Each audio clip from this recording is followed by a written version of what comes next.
لوح و قلم، عرش و کرسی، جنت و دوزخ، زمین و آسمان، پانی، جنات۔ جب اس کائنات میں کچھ نہ تھا تو صرف وہ تھا۔ اس نے چاہا کہ وہ پہچانا جائے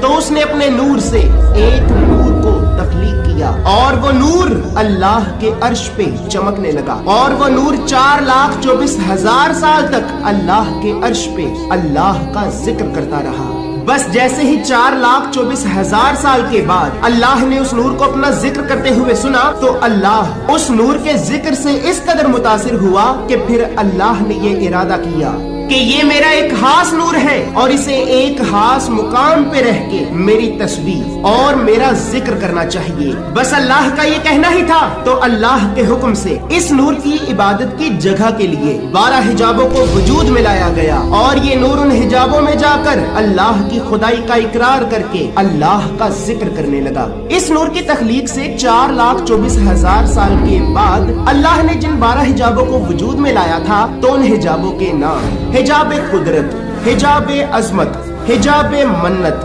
حجاب رحمت، حجاب سعادت، حجاب کرامت، حجاب منزلت، حجاب خدایت، حجاب نبوت، حجاب رفعت، حجاب موشیت اور حجاب شفاعت ہے۔ یہ نور پہلے حجاب یعنی کہ حجاب قدرت میں 12,000 سال تک اللہ کی تسبیح بیان کرتا رہا۔ اسی طرح حجاب عظمت میں 11,000 سال، حجاب منت میں 10,000 سال، حجاب رحمت میں 9,000 سال، حجاب سعادت میں 8,000 سال، حجاب کرامت میں 7,000 سال، حجاب منزلت میں 6,000 سال، حجاب خدایت میں 5,000 سال، حجاب نبوت میں 4,000 سال، حجاب رفعت میں 3,000 سال، حجاب مشیت میں 2,000 سال اور حجاب شفاعت میں 1,000 سال تک اللہ کی تسبیح بیان کر کے بس اللہ کا ذکر کرتا رہا۔ اس کے بعد جیسے ہی پروردگار عالم نے اس نور کو ایک کے بعد ایک حجاب میں جا کے اپنا ذکر کرتے ہوئے دیکھا تو اللہ نے اس ذکر سے خوش ہو کے ایک حکم نافذ کیا، اور اس حکم سے کرسی کو وجود میں لایا گیا۔ اسی طرح کرسی کے بعد لوح اور لوح کے بعد قلم کو پیدا کیا گیا، اور پھر اللہ نے قلم کو یہ حکم دیا کہ لکھ۔ تو قلم یہ عرض کرنے لگا کہ اے پروردگار کیا لکھوں؟ تو پروردگار نے یہ فرمایا لکھ لا الہ الا اللہ محمد رسول اللہ۔ بس جیسے ہی قلم نے نام خدا کے ساتھ نام محمد کو سنا تو عرض کرنے لگا اے پروردگار یہ کون ہے جس کا نام تو اپنے نام کے ساتھ لکھ رہا ہے؟ تو پروردگار نے یہ فرمایا کہ اے قلم یہ وہ ہے کہ جس کے صدقے میں نے تجھے پیدا کیا ہے، اگر یہ نہ ہوتا تو کبھی نہ ہوتا۔ بس اسی طرح اللہ نے قلم کو اس نور کی عظمت کا بتا کے اس نور کا تعارف قلم سے کرایا، اور پھر اس کے بعد اس نور کے نام کو قلم کے ذریعے لوح پہ تحریر کیا گیا، اور وہ نام اس لوح پہ 4,000 سال تک نور کی طرح چمکتا رہا۔ اور اسی طرح اللہ نے اس نور کا تعارف سب سے پہلے لوح، قلم اور کرسی سے کرایا۔ اسی طرح وقت گزرتا رہا اور یہ نور ہزاروں لاکھوں سال تک لوح، قلم اور کرسی کے ساتھ مل کر اللہ کی تسبیح بیان کر کے مسلسل اللہ کا ذکر کرتا رہا۔ بس اللہ پھر اس نور کے ذکر سے اس قدر متاثر ہوا کہ اللہ نے یہ ارادہ کیا کہ وہ اس نور کا تعارف مزید مخلوقات سے کرائے گا۔ تو اللہ نے اس نور کا تعارف مزید مخلوقات سے کرانے کے لیے ایک جہاں کو پیدا کرنے کا ارادہ کیا، اور اللہ نے اسی نور کو 5 حصوں میں تقسیم کر دیا۔ اللہ نے اس نور کے پہلے حصے سے اپنے عرش کو پیدا کیا، دوسرے حصے سے آسمانوں کو تخلیق کیا، تیسرے حصے سے چاند اور زمینوں کو پیدا کیا، چوتھے حصے سے سورج جیسے بڑے بڑے ستاروں کو وجود میں لایا۔ لیکن اس ساری کائنات کو بنانے کے باوجود بھی یہ سب تاریک تھی، اس میں اندھیرا تھا۔ تو اللہ نے یہ چاہا کہ وہ اپنے عرش کو، اس کائنات کو، اس سارے جہاں کو روشن کرے، اس میں روشنی بھرے۔ تو اللہ نے اس نور کے 5ویں حصے سے صرف روشنی کو پیدا کیا، اور اسی طرح اس ساری کائنات میں اس نور کے 5ویں حصے سے پہلی مرتبہ روشنی کو وجود میں لایا گیا، اور اس کائنات کو، اس سارے جہاں کو اسی نور کے ایک چھوٹے سے حصے سے پہلی مرتبہ روشن کیا گیا۔ بس جیسے ہی اللہ نے اس نور کے 5 حصوں سے اس کائنات کو بنا کے مکمل کیا تو اللہ نے اسی نور کو اس کائنات میں، اس کائنات کی سیر کرائی، اور وہ نور اس کائنات میں اللہ کی خدائی کا اقرار کر کے پھر سے اللہ کا ذکر کرنے لگا۔ اللہ اس نور کی عبادت سے اس قدر متاثر ہوتا رہا کہ اللہ ہر ایک مخلوق کے بعد ایک نئی مخلوق کو پیدا کرتا اور اس مخلوق کو پیدا کرنے کے بعد پھر اس نور کا تعارف اس مخلوق سے کراتا۔ تو بس اسی طرح اللہ نے اس نور کا تعارف مزید مخلوقات سے کرانے کا بھی ارادہ کیا۔ اللہ نے اس نور کا تعارف مزید مخلوقات سے کرانے کے لیے بس ایک حکم نافذ کیا، اور اس حکم سے 9,99,999 عالمین کو پیدا کیا گیا، اور ہر ایک عالم میں ہزاروں مخلوقات کو وجود میں لایا گیا، اور وجود میں لانے کے بعد تمام عالمین میں رہنے والی تمام مخلوقات کو اس نور کا تعارف کرایا گیا، اور پھر اللہ کی طرف سے ان سب مخلوقات پہ یہ حکم نافذ کیا گیا کہ جان لو وہ تمام مخلوقات کے جنہیں وجود میں لایا گیا ہے، اگر میں اپنے اس نور کو پیدا نہ کرتا تو کبھی بھی تمہیں وجود میں ہی نہ لاتا۔ بس اس نور نے میرا ذکر کیا اور میں نے تمام مخلوقات کو پیدا کر کے سب کے سامنے اس کا ذکر کیا۔ تعظیم کرو اس نور کی جو میرا نور ہے۔ جس نے اس نور کی تعظیم کی اس نے خدا کی تعظیم کی، اور جس نے اس نور کی تکذیب کی اس نے خدا کی تکذیب کی، اور جس نے خدا کی تکذیب کی تو اس کے لیے دوزخ میں ہمیشہ ہمیشہ کے لیے تڑپا دینے والا دردناک عذاب ہے۔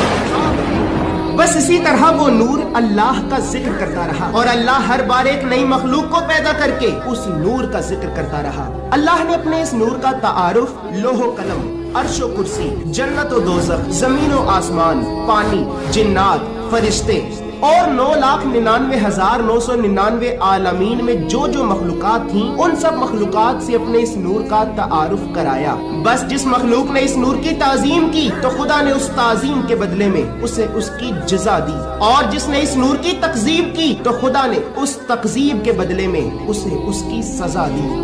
اسی طرح وقت گزرتا رہا۔ جس طرح اللہ نے 9,99,999 عالمین کو پیدا کیا اور ہر عالم میں رہنے والی ہر مخلوق کو اپنے حبیب کے نور کا تعارف کرایا، تو بالکل اسی طرح اللہ نے یہ ارادہ کیا کہ وہ ایک اور عالم یعنی 10 لاکھویں عالم کو پیدا کرے گا، اور اس عالم میں ایک ایسی مخلوق کو پیدا کرے گا کہ جو مخلوق تمام مخلوقات سے بہتر ہوگی، جس کا کوئی ثانی نہ ہوگا، جو اشرف المخلوقات ہوگی۔ تو اللہ نے اسرائیل کو یہ حکم دیا کہ آئے اسرائیل، تیرے پروردگار نے یہ ارادہ کیا ہے کہ وہ اپنے حبیب کے نور کا تعارف ایک ایسی مخلوق سے کرائے گا کہ جو مخلوق تمام مخلوقات سے بہتر ہوگی۔ آئے اسرائیل، جا زمین پہ، اور زمین پہ جا کر زمین سے ہر طرح کی مٹی کو اٹھا کے میرے پاس لا۔ تیرا پروردگار خود اپنے ہاتھوں سے اس مخلوق کی تخلیق کرے گا۔ بس حضرت اسرائیل زمین پہ آتا ہے اور زمین سے ہر طرح کی مٹی کو اٹھا کے اللہ کے عرش پہ لے جاتا ہے،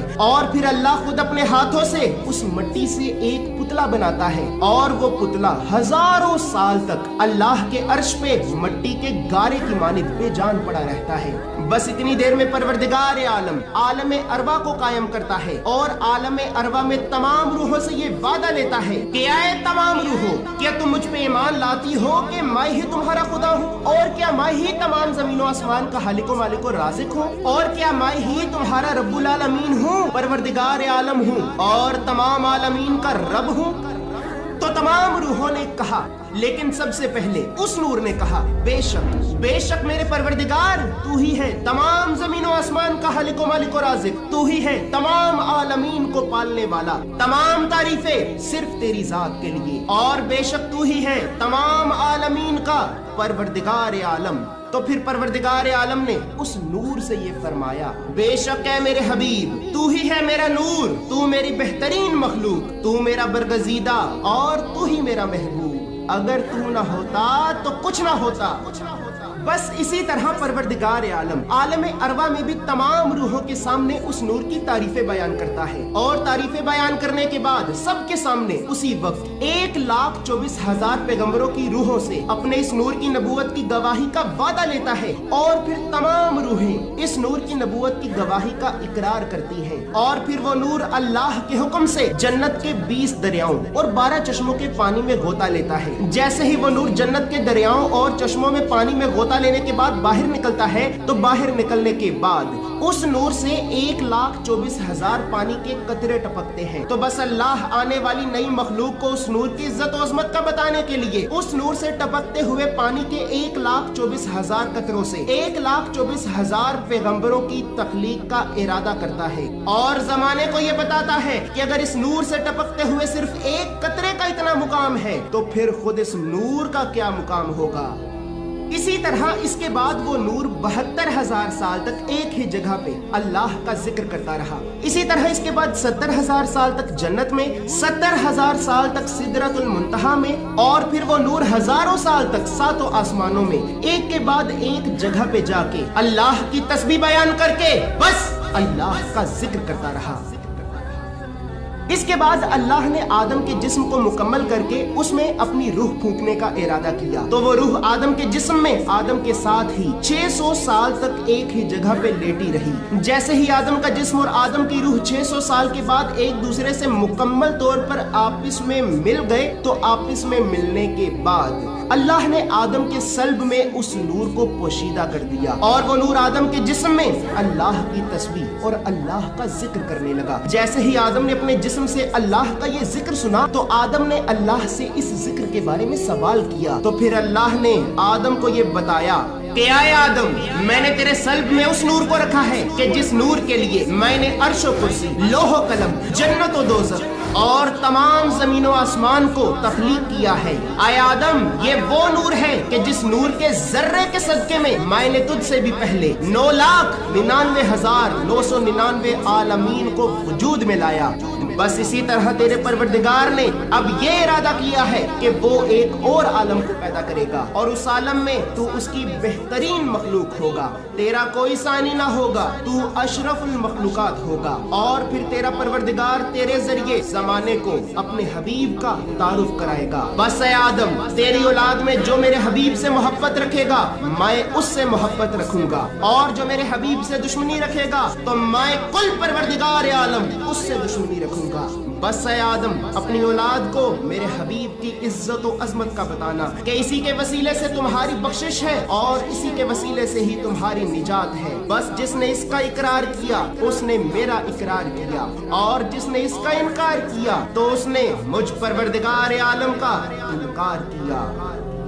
اسی طرح اس کے بعد آدم کو اسی نور کی عظمت کے صدقے میں اٹھایا گیا، فرشتوں سے سجدہ کرایا گیا، جنت میں ٹھہرایا گیا اور جنت کی سیر کرائی گئی۔ اس کے بعد جب جنت میں آدم سے ایک غلطی ہوئی تو غلطی ہونے کے بعد اسی غلطی کی سزا کے لیے آدم کو زمین پہ اتار دیا گیا، اور اسی طرح آدم کو زمین پہ اتارنے کی وجہ سے ہی آدم کے ذریعے اس زمین پہ ایک نئی مخلوق کا ایک نئے عالم میں ظہور ہوا، اور وہ مخلوق آدم کے ذریعے اس زمین پہ آباد ہونے لگی۔ بس اللہ نے اس نور کا مقام آدم کو بتانے کے لیے اس زمین پہ آدم کی توبہ کو قبول کیا، کیونکہ وہ نور اس وقت آدم کے صلب میں تھا۔ اللہ نے طوفان نوح میں نوح کی مدد کی، کیونکہ وہ نور نوح کے صلب میں تھا۔ اللہ نے یونس کو مچھلی کے پیٹ سے آزاد کیا، کیونکہ وہ نور یونس کے صلب میں تھا۔ اللہ نے یوسف کو کنویں سے نکلوایا، عزیز مصر بنوایا، اور پھر یوسف کو یعقوب سے ملوایا، کیونکہ وہ نور یوسف کے صلب میں تھا۔ اور اللہ نے ابراہیم جیسے نبی کو جلتی ہوئی آگ سے بچایا، کیونکہ وہ نور ابراہیم کے صلب میں تھا۔ بس جس نبی سے وہ نور اگلے نبی میں منتقل ہوتا تو پہلا نبی اگلے آنے والے نبی کو اس نور کی عظمت، فضیلت، مقام اور منزلت کا بتاتا، اور اپنے آخری وقت میں پھر اپنی قوم سے بھی یہ فرماتا کہ آئے میری قوم کے لوگوں، میری جبی میں یہ وہی نور ہے کہ جس نور کے صدقے میں اللہ نے آدم جیسی عظیم مخلوق کو تخلیق کیا۔ یہ وہی نور ہے کہ جس نور کے لیے اللہ نے ہم سے بھی پہلے 9,99,999 عالمین کو وجود میں لایا۔ بس جس عالم میں جس مخلوق نے اس نور کی تکذیب کی تو اللہ نے اسے فنار کیا، اور جس نے اس نور کی تعظیم کی تو اللہ نے اس کا اقرار کر کے انعام کے طور پہ اسے جنت جیسی عظیم نعمت عطا کی۔ آئے میری امت کے لوگوں، بس اتنی سی بات یاد رکھنا کہ تم میں جو بھی اس نور کی تعظیم کرے گا اور اس کے بتائے ہوئے رستے پہ چلے گا بس وہی کامیاب ہے، اور جو اس کی تکذیب کرے گا اور اس کے رستے سے انکار کر کے اس کے رستے پہ نہیں چلے گا تو بحکم خداوند عالم وہ دوزخ کی آگ میں ہمیشہ ہمیشہ کے لیے جلتا اور سڑتا ہی رہے گا۔ بس اے میری قوم، جب تم اس وقت کو دیکھو کہ جس وقت میں اس نور کا اس زمین پہ ظہور ہو تو اس کی تعظیم کرنا، اس کے بتائے ہوئے رستے پہ چلنا اور اس کے رستے سے انکار ہرگز نہ کرنا۔ اگر تم نے اپنی ساری زندگی دنیا کی خواہشات اور دنیا کی عیش و عشرت میں گزار دی اور اس نور کے بتائے ہوئے رستے پہ نہ چلے تو جان لو کہ جس آگ کو اللہ نے تمہارے لیے بنایا ہے تو اس آگ سے تمہیں کوئی بھی بچا نہ پائے گا، اور تم ہمیشہ ہمیشہ کے لیے دوزخ کی آگ میں چیختے چلاتے رہو گے اور زور زور سے یہ صدائے بلند کرو گے کہ اے مالک، ہمیں ایک بار، صرف ایک بار واپس اپنی زمین کی تو بھیج، ہم ساری زندگی تیرے نبی کی تعظیم کریں گے، تیرے نبی کے بتائے ہوئے رستے پہ چلیں گے اور تیرے نبی کے رستے سے انکار کبھی نہ کریں گے۔ اے مالک، صرف ایک بار ہمیں واپس اپنی زمین کی تو بھیج۔ تو غیب سے ایک آواز آئی تھی کہ اے جہنمیوں، میرا نبی میرا حبیب ہے، اور کیا میرے نبی نے تمہیں دوزخ کے بارے میں نہیں بتایا تھا؟ یہ میرے نبی کی توہین ہے کہ تجھ جیسی مخلوق مجھ پروردگار عالم کے حبیب کا انکار کرے۔ اے رضوان، اس نے میرے حبیب کا انکار کیا ہے، اس کے عذاب کو 1000 گنا بڑھا، اور جب یہ 1000 گنا عذاب کی سزا پالے تو اسے مزید 1000 گنا بڑھا اور بڑھاتا ہی چلا جا۔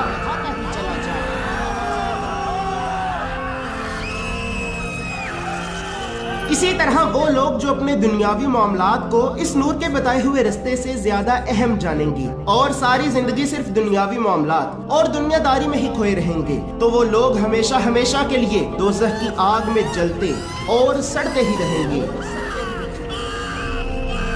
اسی طرح ہر نبی اپنی امت کو اس نور کی عظمت، فضیلت، مقام اور منزلت کا بتاتا رہا تاکہ اگر اس کی امت کے لوگوں میں اس نور کا ظاہری طور پہ ظہور ہو تو اس کی امت کے لوگ اس نور کے بتائے ہوئے رستے پہ چل کے خدا کو راضی کر کے وہ مقام حاصل کر سکیں کہ جس مقام کو خدا نے انسان جیسی عظیم اور اشرف مخلوق کے لیے بنایا ہے۔ بس پھر اسی طرح یہ نور آدم سے شیز، شیز سے کنان، کنان سے ادریس، ادریس سے نوح، نوح سے سام، سام سے ابراہیم، ابراہیم سے اسماعیل، اسماعیل سے عدنان، عدنان سے معاذ، معاذ سے نظر، نظر سے مزر، مزر سے الیاس، الیاس سے مالک، مالک سے فہر، فہر سے مالک، مالک سے کعب، کعب سے مرہ، مرہ سے کلاب، کلاب سے قصی، قصی سے مناف، مناف سے ہاشم، ہاشم سے عبد المطلب، عبد المطلب سے حضرت عبداللہ، اور پھر حضرت عبداللہ سے اس نور کا اس زمین پہ ایک وجود کی شکل میں ظہور ہوا۔